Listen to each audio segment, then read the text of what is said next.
বিসমিল্লাহির রহমানির রহিম। আসসালামু আলাইকুম প্রিয় শিক্ষার্থী বন্ধুরা, আজকে আমি আলোচনা করব এসএসসি কেমিস্ট্রি ইলেকট্রন বিন্যাস।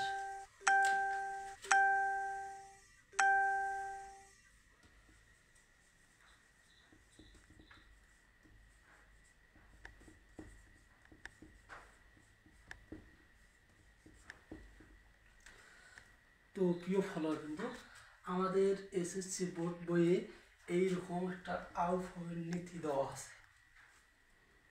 তো এই নিয়মটা মাকড়সার জাল যেরকম গাঁথে ঠিক ওই রকম বোঝা একবারেই মুশকিল। ঠিক আমি খুব সহজ পদ্ধতিতে করে দেব। তো প্রথমে আমাদের অরবিটাল, ইলেকট্রন বিন্যাসের অরবিটাল মোট 4টা: S orbital, P orbital, D orbital, F orbital.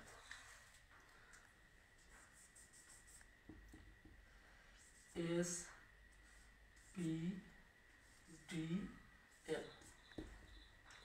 তো আমি এই প্রতিটা অরবিটালকে দুইটা ভাগে ভাগ করব। প্রথম ভাগ এস। এস কয়বার ব্যবহার করব? দুইবার ব্যবহার করব এস। এরপর আমি কি ব্যবহার করব? পি কয়বার ব্যবহার করব? পি থেকে ঠিক বামে চলে আসবো। কোন দিকে? বাম দিকে চলে আসবো। বাম দিকে কি? এস। ঠিক পি এবং এস দুইবার ব্যবহার করব। পি এস একবার, আর একবার পি এস। এরপর 3 নম্বরে এই দিক যাব। 3 নম্বরে ডি, অর্থাৎ ডি অরবিটাল বাম দিকে কয়বার ব্যবহার করব? দুইবার, ঠিক দুইবার ব্যবহার করব।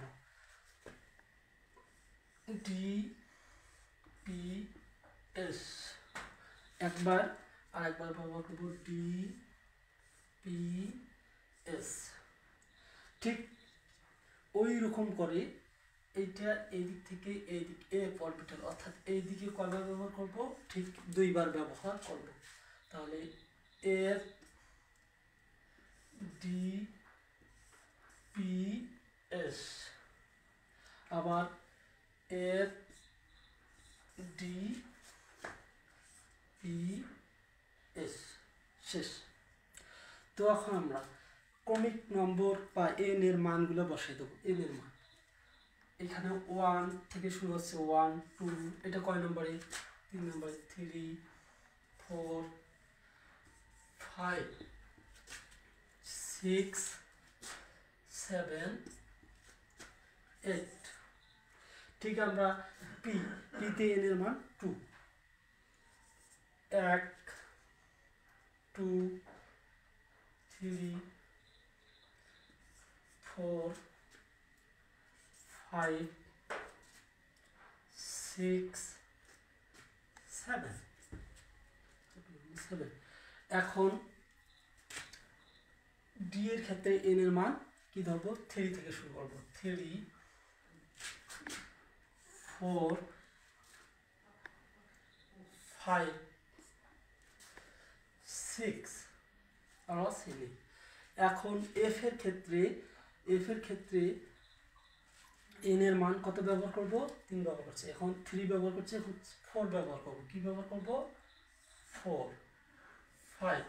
ওকে, শেষ, আমাদের শেষ।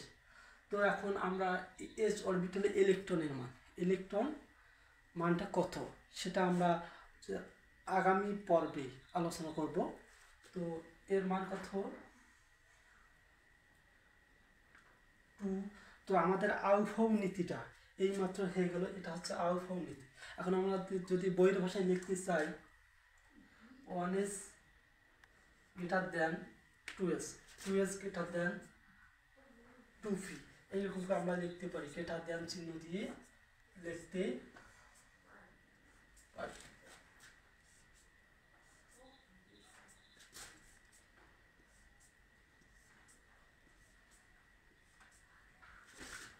ঠিক তোমাদের বইয়ে এইরকম করে দেওয়া আছে।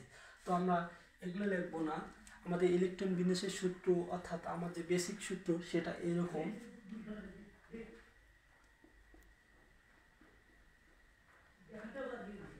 তো আমরা এরপর দেখি একটা মৌলের ইলেকট্রন বিন্যাস ঠিক এই নিয়ম করে লিখব। দেখি আমরা পারি না না পারি।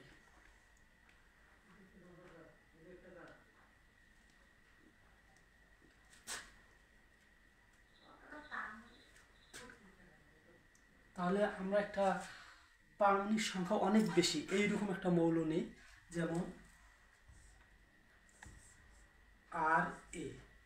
আর এ বলতো মৌলটার নাম কি? নিশ্চয়ই রেডিয়াম। রেডিয়ামের পারমাণবিক সংখ্যা 88। কত? 88। তো আমরা এখানে নির্ণয় না করে এইখানে মানগুলো বসে দিই, এইখানে মানগুলো বসে দিই। এস এর ইলেকট্রন সহকারী কোয়ান্টাম সংখ্যা কত? 2। পি এর সহকারী কোয়ান্টাম সংখ্যা 6। এস এর সহকারী কোয়ান্টাম সংখ্যা 2, p6s2। ডি এর সহকারী কোয়ান্টাম সংখ্যা অর্থাৎ ইলেকট্রন সংখ্যা ডি এর ভেতরে কতটি? 10টি, অর্থাৎ 10।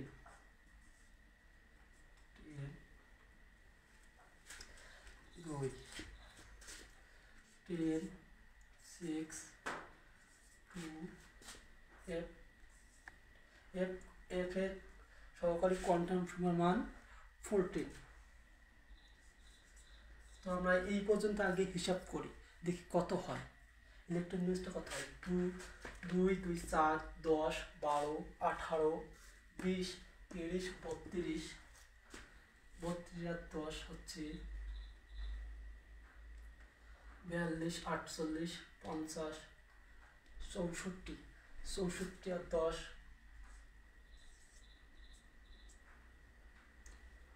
74 74 আর 6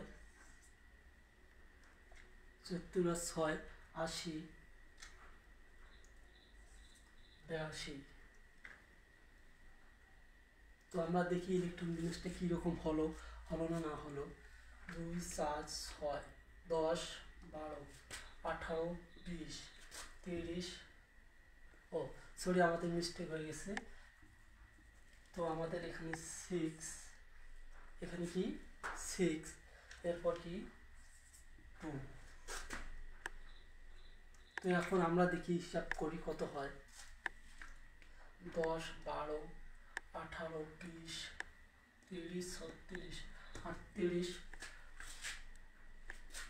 38 আর 10 48 54 58 64 64 আর 10 কত হয়? 78। তারপর 6, এরপর কি 6 2।